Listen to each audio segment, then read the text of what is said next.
ಗೆಲ್ಲಿಸ್ತಾರೆ. ನಂತರ ಚುನಾವಣೆಗಳು ಬಂದಾಗ MP ಚುನಾವಣೆ ಇರ್ಬೋದು, ಬೈ ಎಲೆಕ್ಷನ್ ಇರ್ಬೋದು, ಉಪಚುನಾವಣೆಗಳು. ಉಪಚುನಾವಣೆಗಳಲ್ಲಿ ವೋಟ್ ಗಿಟ್ಟಿಸ್ಕೊಳ್ಳೋದಕ್ಕೋಸ್ಕರ 3 ತಿಂಗಳಿಗೂ ಒಂದೇ ಸರಿ ಅವ್ರು ಅಕೌಂಟ್ ಹಾಕ್ತಾರೆ. ಇವರು ಜನಗಳ ಉದ್ಧಾರ ಮಾಡೋಕ್ಕೋಸ್ಕರ ಅಲ್ಲ, ಅಧಿಕಾರ ಗಳಿಸೋದಕ್ಕೋಸ್ಕರ, ಬೈ ಎಲೆಕ್ಷನ್ ಗೆಲ್ಲೋದಕ್ಕೋಸ್ಕರ, MP ಚುನಾವಣೆಯಲ್ಲಿ ಗೆಲ್ಲೋದಕ್ಕೋಸ್ಕರ ಈ ಗ್ಯಾರಂಟಿಗಳನ್ನ ಇಟ್ಕೊಂಡಿದ್ದಾರೆ. ನೀವು ಅರ್ಥ ಮಾಡ್ಕೋಬೇಕು. ಇವತ್ತು ನಮ್ಮಿಂದ ವಸೂಲಿ ಮಾಡ್ತಕ್ಕಂಥ ತೆರಿಗೆ ಹಣದಲ್ಲಿ ನಿಮಗೆ ಅಲ್ಪ ಸ್ವಲ್ಪ ಗ್ಯಾರಂಟಿಗಳನ್ನ ನೀಡ್ತಾ ಇದ್ದಾರೆ. ಅದೇ ಕೇಂದ್ರ ಸರ್ಕಾರ ಕಿಸಾನ್ ಸಮ್ಮಾನ್ ಯೋಜನೆಯಲ್ಲಿ ಪ್ರತಿ 4 ತಿಂಗಳು ಒಮ್ಮೆ 3 ಸರಿ ವರ್ಷಕ್ಕೆ 2,500 ರೂಪಾಯಿಗಳನ್ನ ರೈತರ ಖಾತೆಗೆ ನೇರವಾಗಿ ಹಾಕ್ತಾ ಇದ್ದಾರೆ. ಅದೇ ರೀತಿ ಇವರು ಒಂದು ತಾರೀಖನ್ನ ನಿಗದಿ ಮಾಡಿಕೊಂಡು ಆ ಬಡವರು ಬಕಪಕ್ಷಿಗಳಂತೆ ಕಾಯ್ಕೊಂಡು ಕೂತಿರ್ತಾರೆ. ಈಗ ಬರುತ್ತೆ, ನಾಳೆ ಬರುತ್ತೆ ನಮ್ಮ ಖಾತೆಗೆ ಅಂತ ಹೇಳಿ ಅದನ್ನ ನಿಖರವಾಗಿ ತಿಳಿಸಿ. ನಿಮ್ಮೇನು ಅವ್ರು ಬಂದು ಬೇಡ್ಕೊಂಡಿರ್ಲಿಲ್ಲ, ನಮ್ಗೆ 5,000 ಕೊಡಿ, ಬಸ್ ಫ್ರೀ ಮಾಡಿ, ಯುವ ನಿಧಿ ಕೊಡಿ. ನೀವು ಏನಿವತ್ತು 52,000 ಕೋಟಿಗಳನ್ನ ಗ್ಯಾರಂಟಿಗೆ ಮೀಸಲಿಟ್ಟಿದ್ದೀರಾ. ಆ ಮೀಸಲನ್ನ ಬಜೆಟ್ ಅಲ್ಲಿ ಇಟ್ಟ ಮೇಲೆ ಸರಿಯಾದ ರೀತಿಯಲ್ಲಿ ಅವ್ರಿಗೆ ತಲುಪಿಸಿ ಒಂದು ನಿಗದಿ ಮಾಡ್ಕೊಳ್ಳಿ. ಒಂದು ತಾರೀಖಲ್ಲಿ ಅವ್ರಿಗೆ ಹಣ ಹೋಗೋ ರೀತಿಯಲ್ಲಿ ಮಾಡಿ. ನೀವು ಮಾಡ್ತಾ ಇರ್ತಕ್ಕಂಥ ಕೆಲಸ ಏನು ಅಂದರೆ, ಚುನಾವಣೆ ಬಂದಾಗ ಅವ್ರು ಕರೆಕ್ಟಾಗಿ ಅವ್ರ ಅಕೌಂಟ್ಗೆ 3 ತಿಂಗಳಿಗೆ ಹಾಕೋದು, ಅವರಿಂದ ಮಟ್ಟ ಪಡ್ಕೊಳ್ಳೋದು ಅಷ್ಟೇ, ಬೇರೆ ಏನು ಮಾಡ್ತಾ ಇಲ್ಲ. ದೇವರಾಜ್ ಅವ್ರು ಮಾತಾಡ್ತಾ ಹೇಳಿದ್ರು 100 ರೂಪಾಯಿ ಚಾಪಾಗಾದ್ರೆ 500 ರೂಪಾಯಿ ಇದೆ ಅಂತ. 500 ರೂಪಾಯಿ ಅಲ್ಲ ಸ್ವಾಮಿ, 0.6%, 10 ಕೋಟಿ ರಿಜಿಸ್ಟರ್ ಮಾಡಿದ್ರೆ ನೀವು 6 ಲಕ್ಷ ಚಾಪ ಕಾಗದವನ್ನ ನೀವು ಸರ್ಕಾರಕ್ಕೆ ತೆರಿಗೆ ರೂಪದಲ್ಲಿ ಕೊಡಬೇಕಾಗ್ತದೆ. ಯಾವುದೋ ಒಂದು ಅಫಿಡವಿಟ್ಗೆ 20 ರೂಪಾಯಿ 100 ರೂಪಾಯಿ ಮಾಡಿದ್ದಾರೆ. ಅಗ್ರಿಮೆಂಟ್ ಅಂದ್ರೆ ಡಿಜಿಟಲ್ ಅಗ್ರಿಮೆಂಟ್ ಮಾಡಬೇಕಾದ್ರೆ ಇವತ್ತು 0.6% ಕೊಡಬೇಕು. ವ್ಯಾಲ್ಯೂಯೇಷನ್ ಗೈಡೆನ್ಸ್ ವ್ಯಾಲ್ಯೂ 23 ಅಕ್ಟೋಬರ್ 1ನೇ ತಾರೀಕಿಂದ ಜಾರಿ ಕೊಟ್ರಿ. ನೀವು ಬಂದ್ಮೇಲೆ 8% ಮಾಡಿದ್ದೀರಾ, 30ರಿಂದ 70%ವರೆಗೂ ಏರಿಕೆ ಮಾಡಿದ್ದೀರಾ. ಅಲ್ಲಿ ಲೂಟಿ ಮಾಡ್ತಾ ಇದ್ದೀರಾ. ಎಲ್ಲ ಬೆಲೆಗಳನ್ನ ಏರಿಕೆ ಮಾಡಿದ್ದೀರಾ. ನೀವು ಅಧಿಕಾರಿ ಬರ್ಬೇಕಾದ್ರೆ 200 ಫ್ರೀ, ಯಾವುದೇ ಹಬ್ಬ ನಿಮ್ಗೂ ಫ್ರೀ ನನಗೂ ಫ್ರೀ ಅಂತ ಹೇಳಿ ಸಿದ್ದರಾಮಯ್ಯನವರೇ ಫ್ರೀ ಕೊಟ್ಟಿದ್ದೀರಾ. ನೀವು ಅವರು ವರ್ಷದಲ್ಲಿ ಏನು ಯೂಸ್ ಮಾಡ್ತಾ ಇದ್ರು ತಿಂಗಳ, ಅದನ್ನ ಸರಾಸರಿ ತಗೊಂಡು ಅದಕ್ಕೆ ನೀವು ಒಂದು 200% ಅಂತೇಳಿ 20% ಕೊಡ್ತಾ ಇದ್ದೀರಿ ಫ್ರೀ ಅಂತೇಳಿ. ಯಾವುದು ಖಂಡಿತ ಫ್ರೀ ಕೊಡ್ತಾ ಇಲ್ಲ. ನಿಮ್ಮ ದರ್ಬಾರ್ ಸರ್ಕಾರ ಹಿಂಗೆ ನಡೀತಾ ಇದೆ. ಬಹಳ ದೂರ ಇಲ್ಲ, ಕಿತ್ತೋಗಿ ಅಂತ ಕಾಲ ಸನ್ನಿಹಿತ ಆಗ್ತಾ ಇದೆ. ದಯಮಾಡಿ ಈಗಲಾದರೂ ಜನರ ಬಗ್ಗೆ ಗಮನ ಹರಿಸಿ ಹೆಚ್ಚಿನ ಒತ್ತನ್ನು ನೀಡಬೇಕು. ಈಗ ತಾನೇ ನಿಮ್ಮೆಲ್ಲರ ನಾಯಕರಾದ ನಿಖಿಲ್ ಕುಮಾರಸ್ವಾಮಿ ಅವರು ವೇದಿಕೆಗೆ ಆಗಮಿಸ್ತಾ ಇದ್ದಾರೆ. ಅವರೇ ನಿಮ್ಮೆಲ್ಲರ ನಮ್ಮೆಲ್ಲರ ಪರವಾಗಿ ಅಭಿನಂದನೆಗಳನ್ನ ಸಲ್ಲಿಸ್ತಾ ಇದ್ದೀನಿ.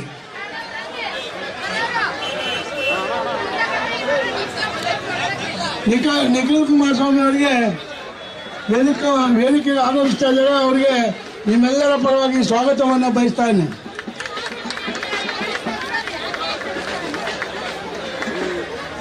ಬಂಧುಗಳೇ, ಇವತ್ತು ಬಹಳ ಜನ ಹೆಚ್ಚಿನ ಸಂಖ್ಯೆಯಲ್ಲಿ ಬಹಳ ಉತ್ಸಾಹದಿಂದ ಪಾಲ್ಗೊಂಡಿದ್ದೀರಾ. ಇಲ್ಲಿಂದ ಈ ಸರ್ಕಾರ ಹೋಗೋವರೆಗೂ ನಾವು ನಿರಂತರವಾಗಿ ಹೋರಾಟವನ್ನು ಮಾಡಬೇಕು. ಇನ್ನು 3 ವರ್ಷಗಳಿದೆ. ಮುಂದೆ ಜೆಡ್ಪಿ ತಾಲೂಕ್ ಪಂಚಾಯತಿ ಚುನಾವಣೆಗಳು ಬರ್ತಾ ಇದ್ದಾವೆ. ಅದಾದ ನಂತರ ಮಹಾನಗರ ಪಾಲಿಕೆ ಚುನಾವಣೆ ಬರ್ತಾ ಇದೆ. ನಾವೆಲ್ಲ ಪ್ರಾದೇಶಿಕ ಪಕ್ಷ, ಇದೊಂದು ಸಣ್ಣ ಪಕ್ಷ, ಈ ಕಾರ್ಯಕರ್ತರ ಮೇಲೆ ನಿಂತಿರ್ತಕ್ಕಂಥ ಪಕ್ಷ. ನೀವೇ ಈ ಪಕ್ಷದ ಜೀವಾಳ. ನೀವೆಲ್ಲ ಒಗ್ಗಟ್ಟಾಗಿ ನಿಂತು ಈ ಪಕ್ಷವನ್ನ ಸದೃಢವಾಗಿ ಮುನ್ನಡೆಸಿ ಮುಂದೆ ಬಿಬಿಎಂಪಿ ಜಿಲ್ಲಾ ಪಂಚಾಯತ್ ಅಧಿಕಾರಕ್ಕೆ ತರಬೇಕು ಅಂತ ಹೇಳಿ ಈ ಸಂದರ್ಭದಲ್ಲಿ ತಮ್ಮಲ್ಲಿ ಕೇಳ್ಕೊಳ್ತಾ ನನ್ನ 2 ಮಾತುಗಳು ಮುಗಿಸ್ತೀನಿ. ಜೈ ಹಿಂದ್, ಜೈ ಕರ್ನಾಟಕ ಮಾಡ್ತೀನಿ. ಈಗ ಈ ಪ್ರತಿಭಟನೆಯ ನೇತೃತ್ವವನ್ನು ವಹಿಸಿರ್ತಕ್ಕಂಥ ಬೆಂಗಳೂರು ನಗರದ ಅಧ್ಯಕ್ಷರು ಮಾಜಿ ಶಾಸಕರಾದಂಥ ಸನ್ಮಾನ್ಯ ಎಚ್.ಎಂ. ರಮೇಶ್ ಗೌಡ್ರವರು ನಮ್ಮ ವೇದಿಕೆಯಲ್ಲಿ ಉಪಸ್ಥಿತರಿರ್ತಕ್ಕಂಥ ಎಲ್ಲ ಶಾಸಕರುಗಳ ಪರಿಚಯವನ್ನು ಅವರು ಮಾಡಬೇಕು ಅಂತ ನಾನು ಕೋರ್ತಾ ಇದ್ದೀನಿ.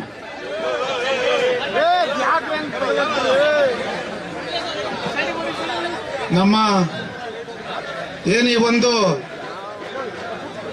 ಬೆಂಗಳೂರು ಮಹಾನಗರ ಜಾತ್ಯತೀತ ಜನತಾದಳದ ವತಿಯಿಂದ ಇವತ್ತಿನ ದಿವಸ ಸ್ವಲ್ಪ ಪಕ್ಕಕ್ಕೆ ಬರೋಣ. ಏನಿವತ್ತು ಬೆಂಗಳೂರು ಮಹಾನಗರ ಜಾತ್ಯತೀತ ಜನತಾದಳದ ವತಿಯಿಂದ ಈ ಒಂದು ಕಾಂಗ್ರೆಸ್ ನೇತೃತ್ವದ ಸರ್ಕಾರ, ಭ್ರಷ್ಟ ಸರ್ಕಾರ ಇವತ್ತೇನು ರಾಜ್ಯದಲ್ಲಿ ಅಧಿಕಾರವನ್ನು ನಡೆಸ್ತಾ ಇದ್ದಾರೆ, ಆ ಒಂದು ಕಾಂಗ್ರೆಸ್ ಸರ್ಕಾರ ನಡೆಸ್ತಾ ಇರ್ತಕ್ಕಂಥ ಭ್ರಷ್ಟಾಚಾರ, ಅವರು ಘೋಷಣೆ ಮಾಡಿರ್ತಕ್ಕಂಥ 5 ಗ್ಯಾರಂಟಿಗಳ ಇವತ್ತು ಜನರಿಗೆ ಮಂಕುಬೂಜಿ ಇರ್ತಾ ಇರ್ತಕ್ಕಂಥ ತಾವೆಲ್ಲ ನೋಡ್ತಾ ಇದ್ದೀರಿ. ಅಂತ ಒಂದು ಪ್ರತಿಭಟನೆಯ ನೇತೃತ್ವ ವಹಿಸಿರ್ತಕ್ಕಂಥ ನಿಮ್ಮೆಲ್ಲರ ನೆಚ್ಚಿನ ನಾಯಕರು, ಈ ರಾಜ್ಯ ಯುವ ಘಟಕದ ಅಧ್ಯಕ್ಷರಾಗಿದ್ದ ನಿಖಿಲ್ ಕುಮಾರಣ್ಣವ್ರಿಗೆ ಸ್ವಾಗತವನ್ನ ಬಯಸ್ತಾ ಇದ್ದೀನಿ. ಅದೇ ರೀತಿ ಇನ್ನೊಬ್ರು ನಮ್ಮ ಪಕ್ಷದ ಶಾಸಕಾಂಗ ಪಕ್ಷದ ನಾಯಕರು, ಹಿರಿಯರು ಆಗಿರ್ತಕ್ಕಂಥ ಚಿಕ್ಕನಾಯಕನಹಳ್ಳಿ ಸುರೇಶ್ ಬಾಬಣ್ಣವರು ಬಂದಿದ್ದಾರೆ. ಅವ್ರಿಗೂ ಸಹ ನಾನು ಸ್ವಾಗತವನ್ನ ಬಯಸ್ತಾ ಇದ್ದೀನಿ. ಇನ್ನೊಬ್ರು ನಮ್ಮ ಮೈಸೂರು ಭಾಗದ ನಾಯಕರು, ಹುಣಸೂರಿನ ಶಾಸಕರು ಆಗಿರ್ತಕ್ಕಂಥ ಜಿ.ಟಿ. ಹರೀಶ್ ಅಣ್ಣವರು ಬಂದಿದ್ದಾರೆ. ಅವ್ರಿಗೂ ಸಹ ನಾನು ಸ್ವಾಗತವನ್ನ ಬಯಸ್ತಾ ಇದ್ದೇನೆ. ಚೀಫ್ ವಿಪ್ ಇವತ್ತಾಗಿದ್ದಾರೆ ಅಂತೇಳಿ ನಮ್ಗೆ ಗೊತ್ತಿಲ್ಲ. ಹಾಗಾಗಿ ಹೊಸದಾಗಿ ಇವತ್ತು ಪಕ್ಷದ ವತಿಯಿಂದ ಚೀಫ್ ವಿಪ್ ಆಗಿ ಜಿ.ಟಿ. ಹರೀಶ್ ಅಣ್ಣವರೇ ನೇಮಕ ಆಗಿದ್ದಾರೆ. ಅವ್ರಿಗೂ ಸಹ ಪಕ್ಷದ ವತಿಯಿಂದ ಮತ್ತೊಮ್ಮೆ ನಾನು ಅಭಿನಂದನೆಗಳನ್ನ ಹೇಳ್ತಾ ಇದ್ದೇನೆ. ಅದೇ ರೀತಿ ಇನ್ನೊಬ್ಬರ ಹಿರಿಯರು ಶಾಸಕರು ನೇಮಿರಾಜ್ ನಾಯಕಣ್ಣವರು ಬಂದಿದ್ದಾರೆ. ಅವ್ರಿಗೂ ಸಹ ನಾನು ಸ್ವಾಗತವನ್ನ ಬಯಸ್ತಾ ಇದ್ದೇನೆ. ಇನ್ನೊಬ್ರು ನಮ್ಮ ಶ್ರವಣಬೆಳಗೊಳ ಕ್ಷೇತ್ರದ ಶಾಸಕರಾಗಿದ್ದಂತ ಹಿಂದೆ ಒಕ್ಕಲಿಗರ ಸಂಘದ ಅಧ್ಯಕ್ಷರು ಆಗಿರ್ತಕ್ಕಂಥ ನಮ್ಮ ಬಾಲಣ್ಣವರು ಬಂದಿದ್ದಾರೆ. ಅವ್ರಿಗೂ ಸಹ ನಾನು ಸ್ವಾಗತವನ್ನ ಬಯಸ್ತಾ ಇದ್ದೀನಿ. ಇನ್ನೊಬ್ರು ಹಾಸನ ವಿಧಾನಸಭಾ ಕ್ಷೇತ್ರದ ಶಾಸಕರಾಗಿರ್ತಕ್ಕಂಥ ಸ್ವರೂಪ್ ಅವರು ಬಂದಿದ್ದಾರೆ. ಅವ್ರಿಗೂ ಸಹ ನಾನು ಸ್ವಾಗತವನ್ನ ಬಯಸ್ತೇನೆ. ಇನ್ನೊಬ್ರು ಬೆಂಗಳೂರು ನಗರದ ಉಸ್ತುವಾರಿಗಳು ಆಗಿರ್ತಕ್ಕಂಥ ಕುಣಗಲ್ ಭಾಗದ ನಾಯಕರಾಗಿರ್ತಕ್ಕಂಥ ಜಗದೀಶ್ ನಾಗರಾಜಣ್ಣವರು ಬಂದಿದ್ದಾರೆ. ಅವ್ರಿಗೂ ಸಹ ಸ್ವಾಗತವನ್ನ ಬಯಸ್ತೀನಿ. ನಮ್ಮ ಮಂಡ್ಯ ವಿಧಾನಸಭಾ ಕ್ಷೇತ್ರದ ರಾಮಚಂದ್ರಣ್ಣವರು ಬಂದಿದ್ದಾರೆ. ಅವ್ರಿಗೂ ಸಹ ನಾನು ಸ್ವಾಗತವನ್ನ ಬಯಸ್ತೇನೆ. ಇನ್ನೊಬ್ರು ನಮ್ಮ ಬೆಂಗಳೂರು ನಗರದ ಈ ಒಂದು ಪ್ರತಿಭಟನೆಯಲ್ಲಿ ಪ್ರಮುಖ ಪಾತ್ರ ವಹಿಸಿರ್ತಕ್ಕಂಥ ಹಾಗೂ ಈ ಒಂದು ಸದಸ್ಯತ್ವ ಅಭಿಯಾನದ ಉಸ್ತುವಾರಿಗಳು ಆಗಿರ್ತಕ್ಕಂಥ ಮಾಜಿ ಶಾಸಕರಾಗಿರ್ತಕ್ಕಂಥ ನಿಸರ್ಗ ನಾರಾಯಣ ಸ್ವಾಮಣ್ಣವರು ಬಂದಿದ್ದಾರೆ. ಅವ್ರಿಗೂ ಸಹ ನಾನು ಸ್ವಾಗತವನ್ನು ಬಯಸ್ತಾ ಇದ್ದೇನೆ. ಅಂದಾನಪ್ಪಣ್ಣವರು ಬಂದಿದ್ದಾರೆ ದಾಸರ ವಿಧಾನಸಭಾ ಕ್ಷೇತ್ರದಿಂದ. ಅವ್ರಿಗೂ ಸಹ ಸ್ವಾಗತವನ್ನ ಬಯಸ್ತೇನೆ. ರಾಜ್ಯ ಮಹಿಳಾ ಅಧ್ಯಕ್ಷರು ನನ್ನ ಸೋದರಿ ಸಮಾನರಾಗಿರ್ತಕ್ಕಂಥ ರಶ್ಮಿ ರಾಮೇಗೌಡಣ್ಣವರು ಬಂದಿದ್ದಾರೆ. ಅವ್ರಿಗೂ ಸಹ ನಾನು ಸ್ವಾಗತವನ್ನ ಬಯಸ್ತಾ ಇದ್ದೀನಿ. ಇನ್ನೊಬ್ರು ಬೆಂಗಳೂರು ಮಹಾನಗರದಲ್ಲಿ ಮಹಿಳೆಯರ ಪರವಾಗಿ ಸದಾ ಕಾಲ ಹೋರಾಟವನ್ನ ಮತ್ತೆ ಅವರ ಸಂಘಟನೆಯಲ್ಲಿ ಹೆಚ್ಚು ಶಕ್ತಿಯನ್ನ ಅವ್ರ ಜೊತೆ ವಹಿಸ್ಕೊಂಡಿರ್ತಕ್ಕಂಥ ಬೆಂಗಳೂರು ಮಹಾನಗರದ ಅಧ್ಯಕ್ಷರು ಮಹಿಳಾ ಅಧ್ಯಕ್ಷ ಆಗಿರ್ತಕ್ಕಂಥ ಶೈಲಜಾ ರಾವ್ ಅವರು ಬಂದಿದ್ದಾರೆ. ಅವ್ರಿಗೂ ಸಹ ನಾನು ಸ್ವಾಗತವನ್ನ ಬಯಸ್ತೀನಿ. ಇನ್ನೊಬ್ರು ಮಾಜಿ ಶಾಸಕರಾಗಿರ್ತಕ್ಕಂಥ ನಮ್ಮ ಚೌಡರೆಡ್ಡಿಯವರು ಬಂದಿದ್ದಾರೆ. ಅವ್ರಿಗೂ ಸಹ ಸ್ವಾಗತವನ್ನ ಬಯಸ್ತಾ ಇದ್ದೇನೆ. ನಮ್ಮ ಹಿರಿಯರು ಶಾಸಕರಾಗಿರ್ತಕ್ಕಂಥ ಎಂ.ಟಿ. ಕೃಷ್ಣಪ್ಪಣ್ಣವರು ಬಂದಿದ್ದಾರೆ. ಅವ್ರಿಗೂ ಸಹ ಸ್ವಾಗತವನ್ನ ಬಯಸ್ತೇನೆ. ಅದೇ ರೀತಿ ವೇದಿಕೆ ಮೇಲೆ ಸಾಕಷ್ಟು ಜನ ಎಲ್ಲ ಬೆಂಗಳೂರು ಮಹಾನಗರದ ವಿಭಾಗಗಳ ಅಧ್ಯಕ್ಷರು, 28 ವಿಧಾನಸಭಾ ಕ್ಷೇತ್ರದ ಅಧ್ಯಕ್ಷಗಳು, ಎಲ್ಲ ಮಹಿಳಾ ಅಧ್ಯಕ್ಷಗಳು ಮತ್ತೆ ಮಹಿಳಾ ಪದಾಧಿಕಾರಿಗಳು ತಾವೇನು ಬಂದಿದ್ದೀರಿ, ಮತ್ತೆ ಪ್ರಮುಖವಾಗಿ ಮುಂದೆ ಕೊಟ್ಟಿರ್ತಕ್ಕಂಥ ಎಲ್ಲ ಪಕ್ಷದ ನಮ್ಮ ನಿಷ್ಠಾವಂತ ಕಾರ್ಯಕರ್ತರು ಪದಾಧಿಕಾರಿಗಳಿಗೂ ಸಹ ನಾನು ಪಕ್ಷದ ವತಿಯಿಂದ ಸ್ವಾಗತವನ್ನ ಬಯಸ್ತಾ ಇದ್ದೀನಿ. ನಮ್ಮ ದಾಸರಲ್ಲಿ ಮುಂಭಾಗದಲ್ಲಿ ನಮ್ಮ ಮುಂಚಾಮಣ್ಣರಿರ್ಬೋದು, ಮುಂಭಾಗದಲ್ಲಿ ಬಹಳ ಜನ ಕುಳಿತಿದ್ದೀರಿ. ತಮ್ಗೆಲ್ರಿಗೂ ಸಹ ನಾನು ಪಕ್ಷದ ವತಿಯಿಂದ ಸ್ವಾಗತವನ್ನು ಬಯಸಿ ಇವತ್ತಿನ ದಿವಸ ಒಂದೇ ನಿಮಿಷದಲ್ಲಿ ಇವತ್ತಿನ ದಿವಸ ಕಾಂಗ್ರೆಸ್ ಸರ್ಕಾರ ಈ ರಾಜ್ಯದಲ್ಲಿ ಏನು ಅಧಿಕಾರವನ್ನು ನಡೆಸ್ತಾ ಇದ್ದಾರೆ ಅದು ಒಂದು ಭ್ರಷ್ಟಾಚಾರದಲ್ಲಿ ಮುಳುಗೋಗಿದೆ ಅಂತ ಒಂದು ಈ ಕಾಂಗ್ರೆಸ್ ಸರ್ಕಾರ ಇವತ್ತು ಏನು 5 ಗ್ಯಾರಂಟಿಗಳನ್ನ ಕೊಟ್ರಲ್ಲ, 5 ಗ್ಯಾರಂಟಿಗಳು ಕೊಟ್ಟ ನಂತರ ಇವತ್ತೇನು 2 ವರ್ಷದಲ್ಲಿ ಈ ಸರ್ಕಾರ ಸುಮಾರು ಗ್ಯಾರಂಟಿಗಳಿಗೋಸ್ಕರನೇ ಅವರೇನು ಇವತ್ತು 43,360 ಕೋಟಿ ರೂಪಾಯಿ ಹೆಚ್ಚುವರಿ ತೆರಿಗೆಯನ್ನ ಏನಿವತ್ತು ಹಾಕ್ತಾ ಇದ್ದಾರೆ. ಅದಾದ ನಂತರ 43,360 ಕೋಟಿ ಹೆಚ್ಚುವರಿ ತೆರಿಗೆ. ಅದೇ ಹಿಂದೆ ಕುಮಾರಣ್ಣವರು ರಾಜ್ಯದಲ್ಲಿ ಮುಖ್ಯಮಂತ್ರಿ ಆದಂತಹ ಸಂದರ್ಭದಲ್ಲಿ ಸುಮಾರು 25,000 ಕೋಟಿ ಸಾಲವನ್ನು ಮನ್ನಾ ಮಾಡಿದ್ರು. ಆದ್ರೆ ಆವತ್ತು ಯಾವುದೇ ಹೆಚ್ಚುವರಿ ತೆರಿಗೆಯನ್ನು ಹಾಕಲಿಲ್ಲ ಅವರು. ಆದ್ರೆ ಇವತ್ತು ತಾವೆಲ್ಲ ನೋಡ್ತಾ ಇದ್ದೀರಿ, ಈ 43,360 ಕೋಟಿ ರೂಪಾಯಿ ಹೆಚ್ಚು ತೆರಿಗೆ ಆಗ್ತಾ ಇರ್ತಕ್ಕಂಥದ್ದು ಮೆಟ್ರೋ ಪ್ರಯಾಣ ದರ ಏರಿಸೋದಕ್ಕಿಂತ ಮುಂಚೆ. ಮೆಟ್ರೋ ಪ್ರಯಾಣ ದರ ಸ್ಟೇಜ್ ಬೈ ಸ್ಟೇಜ್ ಅವರೇನು ಏರಿಕೆ ಮಾಡಿದ್ದಾರೆ, ಸ್ಲ್ಯಾಬ್ ವೈಸ್ ಏರಿಕೆ ಮಾಡಿದ್ದಾರೆ, ಸುಮಾರು 100% ಹೆಚ್ಚಳ ಮಾಡಿದ್ದಾರೆ. ಅಂತ ಒಂದು ಜನವಿರೋಧಿ ಸರ್ಕಾರ ಇವತ್ತು ಜನರಿಗೆ ಬರೀ ಸುಳ್ಳು ಆಶ್ವಾಸನೆಗಳನ್ನ ಕೊಟ್ಟು ಇವತ್ತೇನು ಹೆಣ್ಮಕ್ಳಿಗೆ ಇವತ್ತೇನು ಗ್ಯಾರಂಟಿ ಹಣ ಬರ್ತಾ ಇಲ್ಲ ಅಂತೇಳಿ ಈಗ ಅದನ್ನೆಲ್ಲ ನಿಖಿಲ್ ಅಣ್ಣವ್ರು ಮಾತಾಡ್ತಾರೆ. ಹಾಗಾಗಿ ಈ ಒಂದು ರಾಜ್ಯ ಸರ್ಕಾರದ ವಿರುದ್ಧ ಇವತ್ತು ಬೆಂಗಳೂರು ಮಹಾನಗರದ ಜನತಾದಳದ ವತಿಯಿಂದ ಹಾಗೂ ಬೆಂಗಳೂರು ಗ್ರಾಮಾಂತರದ ಎಲ್ಲ ನಮ್ಮ ಮಾಜಿ ಶಾಸಕರ ನೇತೃತ್ವದಲ್ಲಿ ಇವತ್ತೇನು ಹೆಚ್ಚು ಜನ ಇವತ್ತೇನಿಲ್ಲಿ ಈ ಒಂದು ಪ್ರತಿಭಟನೆಯಲ್ಲಿ ತಾವೆಲ್ಲ ಪಾಲ್ಗೊಂಡಿದ್ದೀರಿ. ಮತ್ತೊಮ್ಮೆ ನಾನು ಪಕ್ಷದ ವತಿಯಿಂದ ತಮ್ಗೆಲ್ಲ ಕೃತಜ್ಞತೆಯನ್ನು ಹೇಳಿ ನನ್ನ ಮಾತನ್ನ ಮುಗಿಸ್ತಾ ಇದ್ದೀನಿ. ಈಗ ಯಾರಾದ್ರೂ ಕೃಷ್ಣಪ್ಪಣ್ಣವರು ಈಗ ಹಿರಿಯ ಶಾಸಕರಾಗಿರ್ತಕ್ಕಂಥ MT ಕೃಷ್ಣಪ್ಪಣ್ಣವರು ಪ್ರತಿಭಟನೆ ಉದ್ದೇಶಿಸಿ ಮಾತನಾಡ್ತಾರೆ.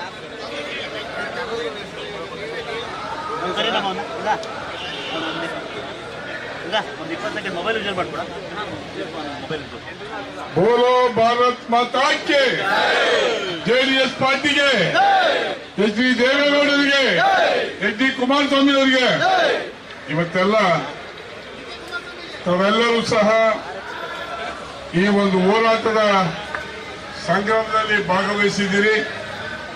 ಇದರ ನೇತೃತ್ವವನ್ನ ಸನ್ಮಾನ್ಯ ನಿಖಿಲ್ ಕುಮಾರಸ್ವಾಮಿ ಅವರು ವಹಿಸಿದ್ದಾರೆ. ಹಾಗೆ ಸುರೇಶ್ ಬಾಬು ಅವರು, ಎಲ್ಲ ಶಾಸಕ ಮಿತ್ರರು, ಮಾಜಿ ಶಾಸಕರು, ಸ್ನೇಹಿತರು, ಎಲ್ಲ ವಿವಿಧ ಸಂಘದ ಮುಖಂಡರುಗಳೆಲ್ಲ ವೇದಿಕೆಯಲ್ಲಿದ್ದಾರೆ. ಹಾಗೆ ತಾವೆಲ್ಲರೂ ಸಹ ಹೋರಾಟ ಮಾಡಲಿಕ್ಕೆ ಇಲ್ಲಿ ಭಾಗವಹಿಸಿದ್ರಿ, ತುಂಬಾ ಸಂತೋಷ. ಈಗ ತಾನೇ ನಾವೆಲ್ಲ ಸ್ಟೇಷನ್ಗೆ ಹೋಗಿ ಏನು ಗವರ್ನರ್ ಸ್ಪೀಚ್ ಬಗ್ಗೆ ಒಂದು 35 ನಿಮಿಷ ಭಾಷಣ ಕೇಳ್ಕೊಂಡು ಬಂದಿದ್ವಿ. ಅದರಲ್ಲೇನು ಉಪ್ಪು ಹುಳಿ ಏನೂ ಇಲ್ಲ, ಸುಮ್ಮನೆ ಭಾಷಣ. ಅವರು ಸರ್ಕಾರ ಬರ್ಕೊಟ್ಟಿದ್ದನ್ನ ಗವರ್ನರ್ ಓದಿದ್ದಾರೆ ಹೊರತು ಅದ್ರಲ್ಲಿ ಏನು ತಿಳಿಲಿಲ್ಲ. ಹಾಗಾಗಿ ಅದನ್ನ ನಾವು ಶಾಸನಸಭೆಯಲ್ಲಿ ಡಿಬೇಟ್ ಮಾಡ್ತೀವಿ. ಒಂದು ವೇಳೆ ಇವತ್ತು ಈ ಸರ್ಕಾರ ಬಂದಾಗಲೇ ಹೆಚ್ಚು ಕಮ್ಮಿ 2 ವರ್ಷ ಹತ್ರ ಬಂದಿದೆ. ಡೆವಲಪ್ಮೆಂಟ್ ಅಂದ್ರೆ ಬಹುಶಃ ಮರೀಚಿಕೆ ಆಗಿದೆ. ಅವ್ರಿಗೆ ಡೆವಲಪ್ಮೆಂಟ್ ಅಂದ್ರೆ ಮೀನಿಗೆ ಗೊತ್ತಿಲ್ಲ. ಈ ಕಾಂಗ್ರೆಸ್ ಅವರಿಗೆ ಡೆವಲಪ್ಮೆಂಟ್ ಬಗ್ಗೆ ಅರ್ಥನೇ ಗೊತ್ತಿಲ್ಲ. ಏನಪ್ಪಾ ಗುರು, ನಾವು ಸಹ ಹೋಗಿ ಮುಖ್ಯಮಂತ್ರಿಗೆ ಕೇಳಿ ಸಾಕಾಗೋಗಿದೆ. ಇವತ್ತು ನಾನು ಅಲ್ಲಿ ಹೋಗಿದ್ದೆ, ನಾನು ಮಾತಾಡ್ಸಕ್ಕೂ ಇಷ್ಟಪಡಲಿಲ್ಲ, ಎದ್ದು ಈ ಕಡೆ ಬಂದೆ. ಕಾರಣ ಸುಮಾರು ದೇವರಾಜ ಅರಸು ಕಾಲದಲ್ಲಿ ನಾನು ಈ ಒಂದು ಸಂಘ ಸಂಸ್ಥೆಯಲ್ಲಿ ಬೆಳೆದು ನಾನು ಸರ್ಕಾರ ಜೊತೆ ಒಡನಾಟ ಇಟ್ಕೊಂಡಿದ್ದೆ. ಇಂಥ ಕೆಟ್ಟ ಸರ್ಕಾರನ ಇಲ್ಲಿವರೆಗೂ ಯಾರೂ ನೋಡಿಲ್ಲ, ಮುಂದೆ ನೋಡೋದಿಲ್ಲ. ಅತ್ಯಂತ ಕೆಟ್ಟ ಸರ್ಕಾರ, ಅತ್ಯಂತ ಸುಳ್ಳೇಳ ಮುಖ್ಯಮಂತ್ರಿಯಿಂದ ಸನ್ಮಾನ್ಯ ಸಿದ್ದರಾಮಯ್ಯವರಿಂದ ಬಹುಶಃ ತಪ್ಪಾಗಲಿಕ್ಕೆ ಏನ್ ಇವತ್ತಿನ ದಿವಸ ನಮ್ಮ ಸರ್ಕಾರ ಡೆವಲಪ್ಮೆಂಟ್ ಅಂತ ಹೇಳ್ತಾರೆ. ಏನ್ ಮಾಡಿದ್ರಿ ಡೆವಲಪ್ಮೆಂಟ್ ಹೇಳ್ಬೇಕಲ್ಲ. ಗ್ಯಾರಂಟಿ ಅಂತ ಹೇಳ್ತಾರೆ. ಪಾಪ ಹೆಣ್ಮಕ್ಳಿಗೆ ಅಮ್ಮೋಗಿ ತುಪ್ಪ ಸವರ್ಬಿಟ್ಟು ಸುಮ್ಮನೆ ಕೂತಿದ್ದಾರೆ. ಆ ಬಸ್ಸು ಫ್ರೀ ಬಸ್ ಅಂತ ಹೇಳ್ತಾರೆ, ಕೊಡ್ಲಿ. ಯಾರಿಗೆ ಕೊಡ್ಬೇಕು ಅಂತ ಯೋಚನೆ ಬಂದ್ರಿ. 2 ಲಕ್ಷ ಸಂಬಳ ತಗೊಂಡವ್ರಿಗೆ ನೀವು ಫ್ರೀ ಬಸ್ ಕೊಡೋದಾದ್ರೆ ನಿಮ್ಗೆ ಗುಂಡಿ ಮುಚ್ಚಾಕೆ ದುಡ್ಡು ಕೊಡಕ್ ನಿಮ್ಗೆ ಯೋಗ್ಯತೆ ಇಲ್ಲ. ಯಾರಿಗೆ ಕೊಡ್ಬೇಕು ಫ್ರೀ ಬಸ್? ಅದನ್ನು ಸಹ ಯೋಚನೆ ಮಾಡಂತ ಈ ಸರ್ಕಾರಕ್ಕೆ ಚಿತ್ರ ಇಲ್ಲ. ಹೀಗಾಗಿ ಈ ಗ್ಯಾರಂಟಿ ಹೇಳಿದರೆ ಪಾಪ SC STಗೆ 34,000 ಕೋಟಿ ಕೊಟ್ಟವ್ರು. ಆದ್ರೆ ಖರ್ಚು ಮಾಡಿರೋದು 6,500 ಕೋಟಿ ಅಷ್ಟೇ. ಮಿಕ್ಕಿದ್ದಲ್ಲ ಗ್ಯಾರಂಟಿಗೆ ಹಾಕಿವ್ರೆ. ಗ್ಯಾರಂಟಿ ಏನ್ ಗ್ಯಾರಂಟಿ ಇದು? ಬಹುಶಃ ಗ್ಯಾರಂಟಿ ನಾವು ಗೆದ್ದಿದ್ದೀವಿ ಅಂತ ತಿಳ್ಕೊಂಡಿರೋದು ತಪ್ಪು. ಡೆಲ್ಲಿನಲ್ಲಿ ರಾಹುಲ್ ಗಾಂಧಿ 9 ಗ್ಯಾರಂಟಿ ಕೊಟ್ಟಿದ್ರು 9 ಗ್ಯಾರಂಟಿ ಕೊಟ್ಟಿದ್ರು ರಾಹುಲ್ ಗಾಂಧಿ. ಆದ್ರೆ ಇರೋದೇ 70 ಸೀಟು 67 ಅಭ್ಯರ್ಥಿ ಠೇವಣಿ ಕಳ್ಕೊಂಡಿದ್ದಾರೆ. ಡೆಲ್ಲಿನಲ್ಲಿ ಅರ್ಥ ಮಾಡ್ಕೊಳ್ಳಿ, ನಿಮ್ ಗ್ಯಾರಂಟಿ ವರ್ಕೌಟ್ ಆಗಲ್ಲ. ಇವತ್ತು ಮಹಾರಾಷ್ಟ್ರ ಏನಾಯ್ತು? ಮಹಾರಾಷ್ಟ್ರದಲ್ಲೂ ಯಾವ ಗ್ಯಾರಂಟಿ ವರ್ಕೌಟ್ ಆಗಿಲ್ಲ. ಏನೋ ಅವತ್ತಿನ ದಿವಸ ಪರಿಸ್ಥಿತಿ ಆ ಸರ್ಕಾರಿ ಕೆಟ್ಟಸಿತ್ತು. ಇವರು ಅದನ್ನ ಅವಕಾಶನ ಬಳಸ್ಕೊಂಡ್ರೆ ಹೊರತು ಅದ್ರಲ್ಲಿ ಯಾವುದೇ ನಾವು ಗೆದ್ದಿದೀವಿ ಅಂತ ಬೀಗುವಂತ ಏನಿಲ್ಲ. ಬಹುಶಃ ಇವತ್ತು ಯಾಕೆ ಜಿಲ್ಲಾ ಪಂಚಾಯತ್ ತಾಲೂಕ್ ಪಂಚಾಯತ್ ಚುನಾವಣೆ ಮಾಡ್ತಾ ಇಲ್ಲ? ಅವ್ರ ಬಹುಶಃ ಗೊತ್ತಿದೆ. ಜಿಲ್ಲಾ ಪಂಚಾಯತಿ ತಾಲೂಕ್ ಪಂಚಾಯತಿ ಚುನಾವಣೆ ಮಾಡಿದ್ರೆ ಕಾಂಗ್ರೆಸ್ ಗೆಲ್ಲೂ ಮೆಜಾರಿಟಿ ಬರೋದೇ ಇಲ್ಲ. ನಮ್ಮ ಅಭಿಪ್ರಾಯ ಬರೋಲ್ಲ. ಇಂಟೆಲಿಜೆನ್ಸ್ ರಿಪೋರ್ಟ್ ಇದೆ, ಬರೋದಿಲ್ಲ. ಹಾಗಾಗಿ ಅವರು ಮುಂದೂಡ್ಕೊಂಡು ಹೋಗ್ತಾರೆ. ಇವತ್ತು ಜಿಲ್ಲಾ ಪಂಚಾಯತಿ ತಾಲೂಕ್ ಪಂಚಾಯತ್ ಚುನಾವಣೆ ಮಾಡಿ ಈ ಸರ್ಕಾರದ ಯೋಗ್ಯತೆ ಜನಕ್ಕೆ ಗೊತ್ತಾಗ್ತದೆ. ಇವತ್ತೇನಾಗಿದೆ, ಚುನಾವಣೆ ಮಾಡೋ ತಾಕತ್ತಿಲ್ಲ. ಸೋಲ್ತಿನಿಂದ ಒಂದೇ ಬೈಕ್ಗೋಸ್ಕರ ಇವರು ಮುಂದೂಡ್ಕೊಂಡು ಹೋಗ್ತಾ ಇದ್ದಾರೆ. ಒಂದು ಕಡೆ ನಮಗೆ ಬಹಳ ಒಳ್ಳೆ ಅವಕಾಶ ಜನತಾ ದಳಕ್ಕೆ ಇವತ್ತಿನ ಪರಿಸ್ಥಿತಿನಲ್ಲಿ ತುಂಬಾ ಒಳ್ಳೆ ಅವಕಾಶ ಇರ್ತಕ್ಕಂಥದ್ದು ಜನತಾ ದಳಕ್ಕೆ ಮಾತ್ರ ಹೊರತು ಈಗ ಯಾವ ಪಾರ್ಟಿಗೂ ಇಲ್ಲ. ನಾನು ಬೇರೆ ಪಾರ್ಟಿ ಬಗ್ಗೆ ಮಾತಾಡ ಬಯಸಲ್ಲ. ಇದನ್ನ ನಾವು ಸದುಪಯೋಗ ಪಡ್ಕೋಬೇಕು. ಚುನಾವಣೆ ಬರ್ತದೆ. ಜಿಲ್ಲಾ ಪಂಚಾಯತಿ 2000 ಕೊಡ್ತೀವಿ ಹೆಣ್ಮಕ್ಳಿಗೆ ಅಂತ 6 ತಿಂಗಳಾದ್ರೂ ಕೊಟ್ಟಿಲ್ಲ. ಇವತ್ತು ಕೊಟ್ಟಿಲ್ಲ, ಇವತ್ತು ಕೊಟ್ಟಿಲ್ಲ. ಎಂತ ಟ್ರಂಪ್ ಕಾರ್ಡ್ ಮಾಡ್ತಾರೆ ಕಾಂಗ್ರೆಸ್ ಕಳ್ಳರು ಅಂದ್ರೆ, ಚುನಾವಣೆ ಬಂತು ಅಂದಾಗ 3 ದಿವಸ ಇದ್ದಂಗೆ ದುಡ್ಡು ಹಾಕ್ಬಿಡ್ತಾರೆ.